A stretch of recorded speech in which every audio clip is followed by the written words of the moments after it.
أعوذ بالله السميع العليم من الشيطان اللعين الرجيم بسم الله الرحمن الرحيم al'ummar Nijar insha Allah to mutanen Nijar da izinin Allah mun yi nasarar wani aiki mun tura da shi kuma ta hanyar nita sannan kuma akwai sauran wani kuɗi da wani bawan Allah shi ma da muka tura da waɗancan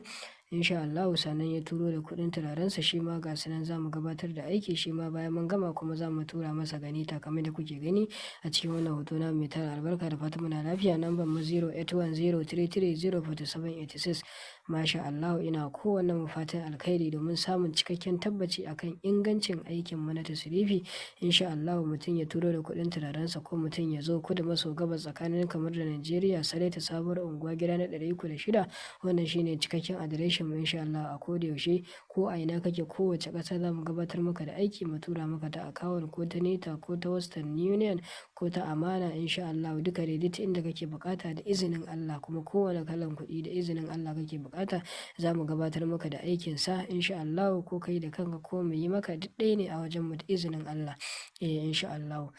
ina kowanne fatan alkhairi kuma wannan abun farin ciki ne insha Allah gare mu baki da ina kowanne fatan alkhairi idan farkon zuwan ka ne wannan makaranta ta mai tara albarka daure ka danna mana alamar subscribe sannan kai share din wannan sirri attajiri gar na dirkeken sirri namu na sirrin tasrifi sirrin mallaka sirrin ibdali da sauran sirrukan mu da muke kawo muku cikin wannan makaranta ta mai tara albarka da fatan muna cikin koshin lafiya ina kowanne mu fatan alkhairi da fatan kowa ya shigo wannan lokaci lafiya da fatan kowa yana lafiya to ga azumi yana tafi insha Allah ga kuma bukatu suna ƙara yawaita ka daidai mai bukata kafin mu tafi hutu insha Allah mutum ya mana magana da wuri da izinin Allah za mu gabatar masa da aikinsa insha Allah ko ka zo ko ka tura duk ɗaya